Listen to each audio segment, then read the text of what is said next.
So let's start with the physical properties of metals. So metals are generally solid and hard. जो metals होती हैं वो generally कैसी होंगी, solid और hard होंगी.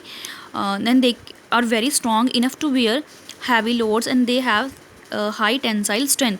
वो इतनी स्ट्रॉन्ग होती हैं कि वो ज़्यादा भार को वो सह सकती हैं. And they have tensile strength means they can wear heavy load without breaking. जैसे कि आपने ऑब्जर्व किया होगा कि ब्रिजेस होते हैं, रोपवे होता है, वो मेटल से बने होते हैं. जैसे आयरन मेटल यूज़ होती है ब्रिजेस बनाने में, एल्यूमिनियम. तो वो क्यों होती है? क्योंकि बिकॉज उनके पास एक प्रॉपर्टी है जिसको हम tensile, that property is tensile strength.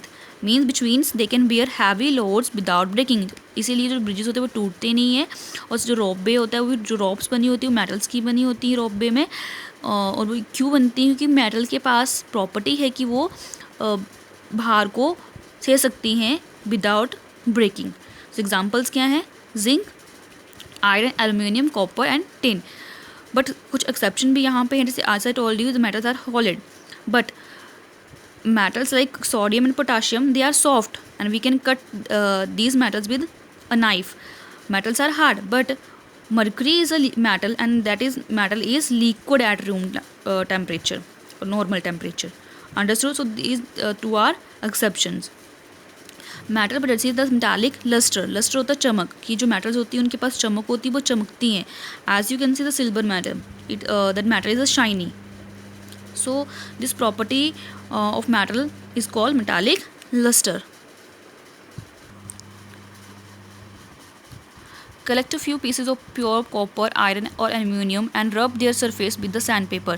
जब हम कॉपर, आयरन और एल्यूमिनियम के सरफेस को हम सैंडपेपर से रब करेंगे तो जिसके ऊपर डेड लेयर होगी वो रिमूव हो जाएगी और उनके ऊपर एक चमक आ जाएगी. क्लियर?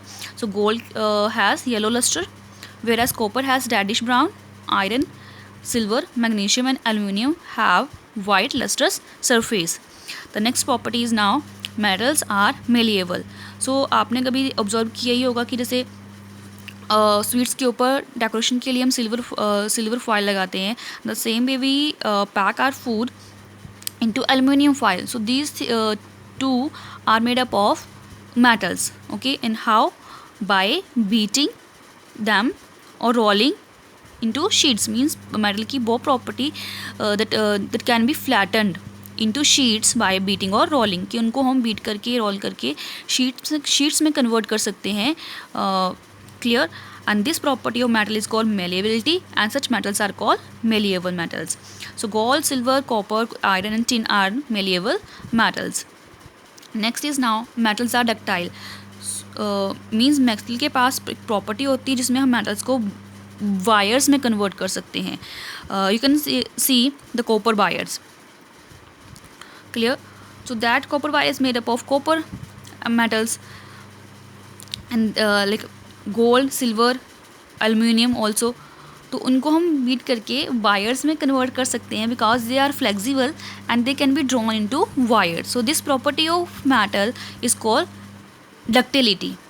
ओके, शीट्स में कन्वर्ट करने की प्रॉपर्टी को हम कहते हैं मेलेबिलिटी, और जो वायर्स में कन्वर्ट करते हैं that property is called ductility and the metals are called ductile. Okay, next is metals are good conductors of heat. Now good conductors of heat. Conductor means something that allow heat to pass through them. तो metals कैसी हैं? Conductors of heat. Means जब उनको heat करते हैं तो वो गर्म हो जाती हैं.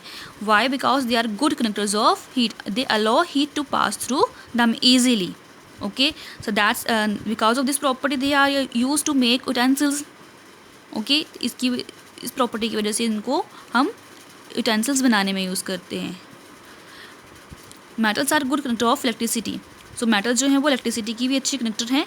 Means they allow electricity to pass through them. Like copper के हम वायर्स बनाते हैं. क्यों? क्योंकि कॉपर में जो इलेक्ट्रिसिटी है वो फ्लो करती है. Okay, so metals are good conductor of electricity. Next is metals have high density and high melting points. जो मेटल्स होती हैं उनके पास हाई मेल्टिंग पॉइंट है. मीन्स वो नॉर्मली जो है वो लो टेम्परेचर में मेल्ट नहीं करती हैं. They required high temperature to get melt. Okay, melt होने के लिए उनको बहुत ज़्यादा टेम्परेचर चाहिए तभी वो मेल्ट होती हैं. Now second word is high density. So density से मतलब यहाँ पे है कि किसी चीज़ की कोई चीज़ कितनी घनी है. Okay, and that density is the mass of substance divided by its volume, कि हम डेंसिटी हम कैसे निकालते हैं, जो उस सब्सटेंस का जो भार है और जो उसको हम डिवाइड करेंगे वॉल्यूम से, उस सब्सटेंस के वॉल्यूम से, the mass of substance divided by its volume, जो then we get density.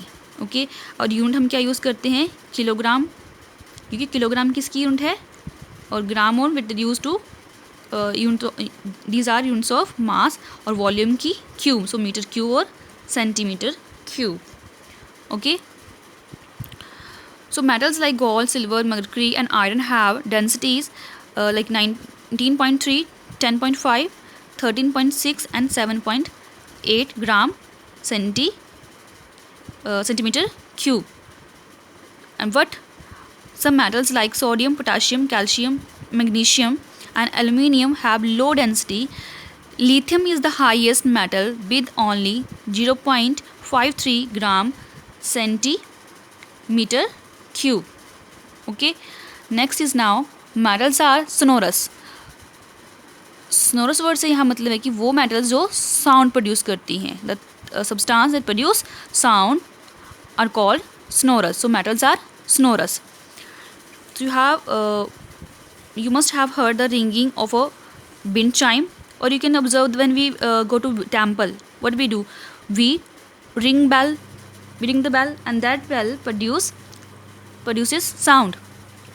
So how, when metals strike each other or struck with a hard metal, they produce a ringing sound, and thus metals are called sonorous.